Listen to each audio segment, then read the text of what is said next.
Il y a quelques mois, j'ai remarqué un truc étrange sur les vidéos de Leila Hormozi. Au début, j'ai cru à une mode. Sur YouTube, je voyais des entrepreneurs très différentes, des coachs, des artistes, des fondateurs de start-up, faire toute la même vidéo. Mais ce n'était pas une tendance, c'était une stratégie. Et le plus fou, c'est qu'elle ne cherchait pas à vendre. Aujourd'hui, je vais vous montrer quel est ce format YouTube qui explose chez les entrepreneurs américaines et pourquoi débuter ce format est probablement la manière la plus simple de trouver des clients sur YouTube, même si tu ne comprends rien à l'algorithme. Je l'ai moi-même testé, j'ai publié cette fameuse vidéo où je ne parlais pas de mes offres. Pourtant, dans les commentaires, les gens ont commencé à me demander comment peut-on travailler avec toi. Dans cette vidéo, je vais vous partager 3 enseignements très précis que j'ai retenus de ce format. Le premier conseil va vous permettre de comprendre pourquoi cette vidéo où vous ne vendez rien attire plus de clients. Mon deuxième conseil va vous permettre de gonfler votre liste d'attente de personnes qui veulent travailler avec vous. Mon troisième conseil vous permettra de comprendre comment utiliser cette technique quand vous manquez de temps pour publier des vidéos. Je suis Émilie, journaliste devenue entrepreneur. J'ai vécu de ma formation sur le podcast pendant 4 ans. Si vous avez une école en ligne et que vous voulez trouver plus d'élèves grâce à YouTube,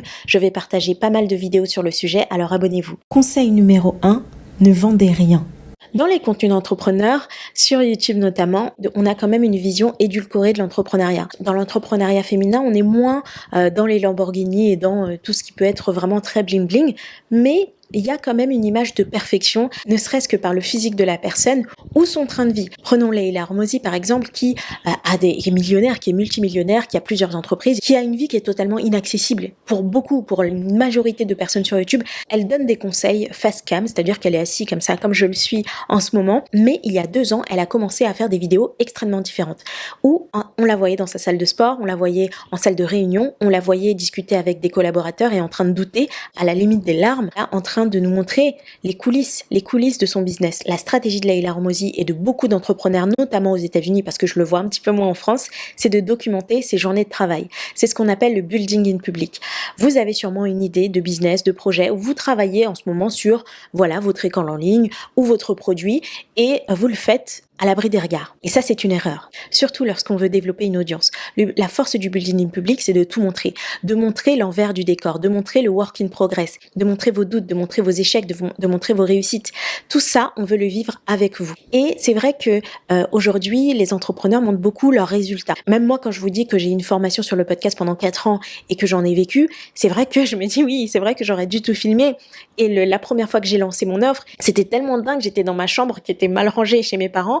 Et je vois mes premières ventes, je vois mes premières clientes et me faire confiance. Enfin, c'était ce moment-là, il était complètement dingue pour moi et j'aurais aimé vous le montrer, j'aurais aimé même pour moi l'avoir. Mais ça a disparu. Tout ce que vous êtes en train de faire, les doutes que vous avez, les stratégies que vous êtes en train de mettre en place, tout ça va disparaître. Ça va être du vent. Et ce sera un petit peu comme si ça n'avait jamais existé, en tout cas pour nous. Pour vous, vous l'aurez dans l'esprit, il y a des choses qui vous ont marqué, mais ça va disparaître. Et il y a un exemple très très touchant de building public. Je pense à une vidéo des fondateurs de YouTube. Celle-là, elle m'a tellement touchée cette vidéo. On a les fondateurs de YouTube qui sont réunis dans une pièce et qui sont dégoûtés. Dégoûtés pourquoi ? Parce que il y a trop peu de vidéos qui sont publiées sur YouTube. Personne ne calcule leur plateforme. Ils doutent. Ils sont en train de douter. Parce que certes, ils ont une vision, mais ils ne voient pas dans l'avenir. Ils savent pas que YouTube va devenir ce que c'est aujourd'hui. Et je trouve ça beau parce que peut-être que la vision que vous avez aujourd'hui de votre entreprise, elle est à des années-lumière de ce que ça va devenir. Votre vous qui a réussi, il serait touché de voir vos débuts. Et certes, les journées de travail de Leila Hormozi, elles sont extraordinaires. Il y a quand même des réunions avec les membres de son équipe. On a des séminaires, il y a des événements en vrai. Il se passe plein de choses. Enfin, voilà. Elle court partout. Sa journée, elle est mouvementée. Et là, je vous vois arriver. Je sais que vous allez me dire, mais Émilie, moi, mes journées, elles sont pas extraordinaires. J'ai rien de particulier à montrer. Sachez que la banalité de votre quotidien, c'est le rêve de quelqu'un d'autre. Leila Hormozi, elle se dit pas tous les jours, j'ai une journée extraordinaire. Vraiment, cette journée était incroyable. Pour elle, c'est chiant. Pour elle, c'est pas forcément toujours amusant, mais avec le recul, quand on pense à quelqu'un qui n'est pas du tout à son niveau, ça fait rêver. Vraiment, ça peut être le cas dans plein de niches différentes. Ça peut être, disons, une formatrice dans le domaine du cheval. Elle est dans son écurie et elle passe ses journées, voilà, à s'occuper de ses chevaux. Elle a une routine comme ça qui peut même paraître ennuyante pour elle. Mais pour quelqu'un qui a du mal à monter à cheval, pour quelqu'un qui veut monter une écurie, qui rêve d'ouvrir une écurie et d'accueillir par exemple des élèves, des écoliers, d'accueillir des adultes, c'est le rêve. Elle qui est en train de nettoyer l'écurie, elle qui est en train de caresser les chevaux, elle qui est en train de préparer sa journée, c'est le rêve. La banalité de votre quotidien, c'est peut-être le rêve de quelqu'un. Vraiment. Et je dis ça parce que il y a quelques jours, j'ai incité ma sœur à faire un vlog. Elle avait même pas le micro, elle avait juste son téléphone. J'ai dit let's go, on vlog aujourd'hui, juste pour tester parce que je voulais qu'elle comprenne que la banalité de son quotidien, c'était le rêve de ses futures clientes. Elle a déjà des clientes, notamment grâce à Instagram et YouTube. Et je voulais vraiment faire le shift pour elle par rapport à ça parce que je sais que c'est le cas pour vous. Elle habite à 10 minutes de la plage. Le fait qu'elle soit entrepreneur fait que à 14h, elle fait ce qu'elle veut. Elle a des rendez-vous de coaching où elle aide les gens. Elle a des événements aussi où il y a plusieurs personnes qui sont réunies en ligne pour suivre sa masterclass. Tout ça, c'est le quotidien. Les entrepreneurs en ligne, vous allez me dire, bah ouais, mais c'est pas foufou. Mais quand vous n'étiez pas entrepreneur, c'était le rêve. Quand vous n'aviez pas encore monté votre école en ligne, c'était le rêve. Ne montrez pas seulement ce que vous savez. Je sais que les vidéos face cam, et Leila Hormozi, elle le fait. Elle fait des vidéos face cam où elle donne ses conseils. Ça, c'est très bien. Et je le fais aussi. Mais intégrez le building public à votre stratégie de contenu. Le building public, ça va être juste de montrer ce que vous vivez. Et sachez que vous pouvez tout à fait protéger votre intimité grâce au montage. Le montage permet de couper aussi ce qui vous dérange. Là, vous vous dites, bon, là, j'ai été peut-être un peu trop loin, j'aurais pas dû filmer ça. Là, j'ai parlé de ça et c'est les doutes que j'ai pas envie de les partager. Enlevez-le. Et vous pourrez le partager plus tard si vous en avez envie. Ou pas. C'est super important de documenter votre parcours du début à la fin. Si vous n'avez pas le début, c'est pas grave, mais documentez au moins à partir d'aujourd'hui, à partir de demain. Pourquoi ? Parce qu'il y a vraiment une crise de la conscience. Surtout dans les formations en ligne en général, je dirais même. Mais moi, je suis dans les formations en ligne, donc c'est ce dont je vais parler. On passe très vite pour des arnaqueurs. Tout ça, c'est pas vrai. Tout ça, c'est faux. C'est inventé. Et les gens ont besoin de preuves. Et on peut pas vraiment leur en vouloir parce qu'il y a eu, c'est vrai, il y a eu des arnaques, il y a eu des choses très très sales qui ont été faites. Et moi, c'est vrai que j'étais dans le domaine du podcast, donc on peut se dire, voilà, ça allait. Mais quand même, c'était en ligne. J'ai eu des appels avec des personnes qui ont travaillé avec moi et m'ont dit, au début, je t'ai suivi pendant 2 ans parce que je savais pas à quoi m'attendre. Et l'appel a fait qu'on a pu discuter de tout ça. Et elle me faisait déjà confiance parce qu'elle me suivait depuis longtemps. Mais je me suis dit, mince, en fait, j'aurais dû montrer ce que je faisais, montrer exactement les personnes avec qui je travaillais et comment je le faisais. J'aurais dû montrer, pas juste le dire, montrer ce que je vis le plus souvent possible. Parce qu'il y a une crise de la conscience et ça vraiment, ce serait une erreur de minimiser ce problème. C'est un problème énorme. Surtout dans la formation en ligne, c'est un problème énorme. Et les vidéos sur les arnaques de formation en ligne, vous en verrez encore et encore. Même si vous n'êtes pas dans une niche qui promet de gagner 10 000 € par mois en 90 jours, même si vous faites pas ça, les gens vont se méfier et vont vous mettre dans ce sac-là.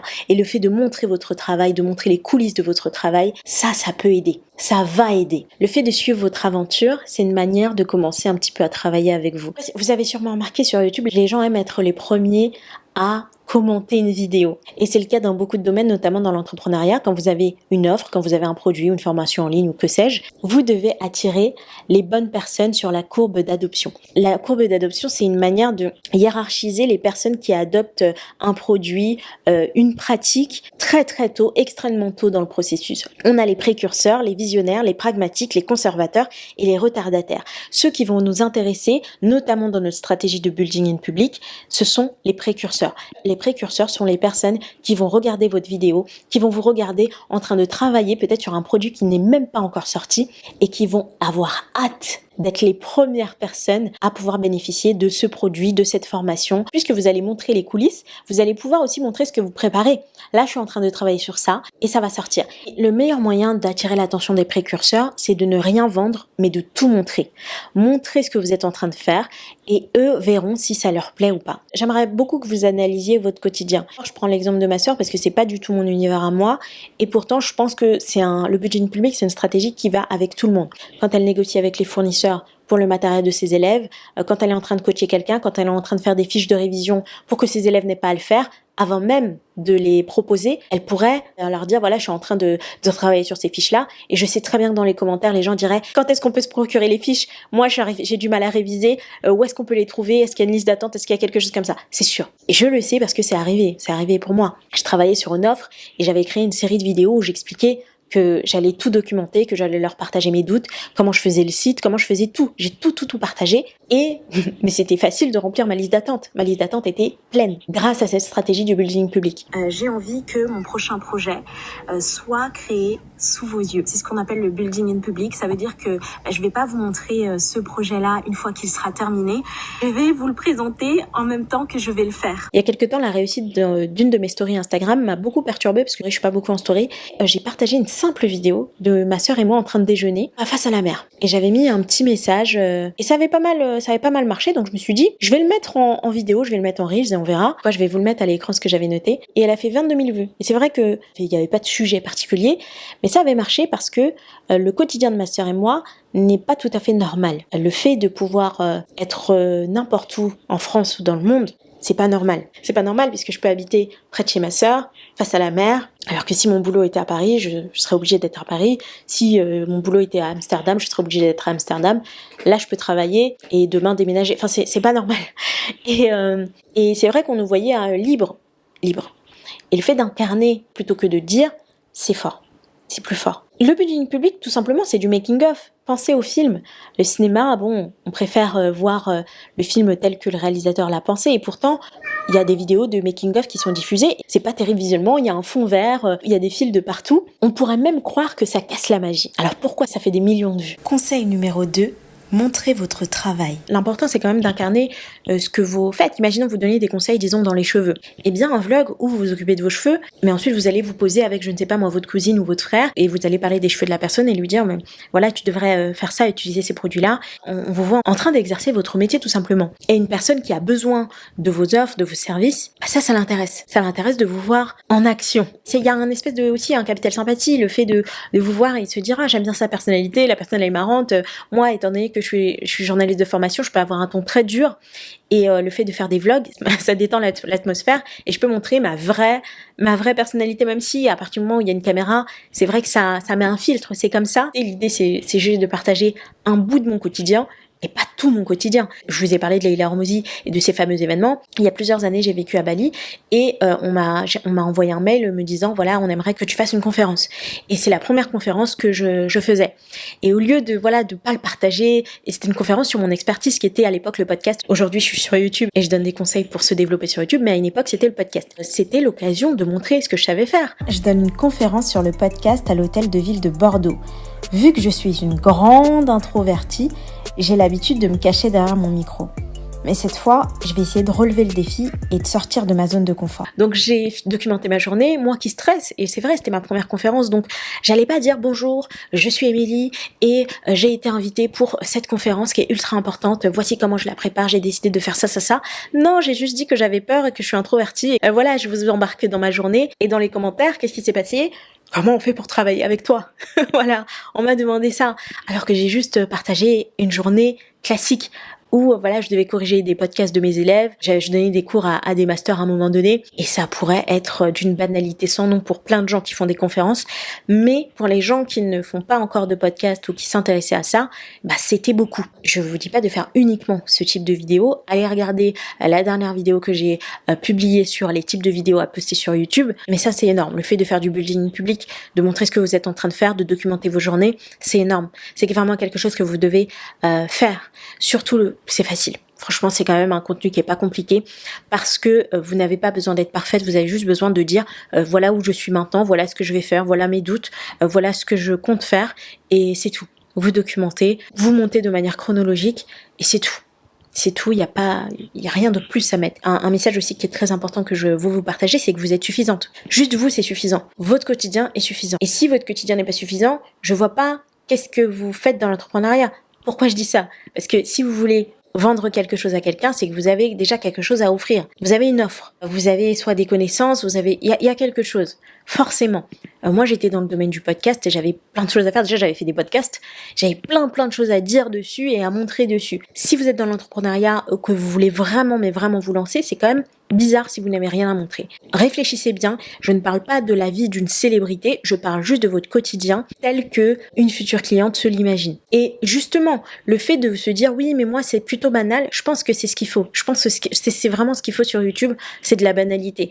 Parce qu'il y a tellement eu de vidéos, voilà, j'habite à Dubaï, voilà, j'habite même, moi j'étais à Bali pendant un moment, j'ai pas filmé, c'était mon voyage à moi, je voulais le garder, je vous parlerai de ce voyage, je vous montrerai, mais je vais aussi vous montrer des choses classiques, de démystifier aussi l'entrepreneuriat, ça fait pas de mal, et de démystifier aussi ce que vous faites. Voilà, j'ai parlé de l'exemple de la personne qui dirige une écurie, peut-être que des gens se font tout un cinéma de ça, et elle va dire, écoutez, moi ma journée ressemble à ça, voilà ce que je fais, voilà ce que je fais.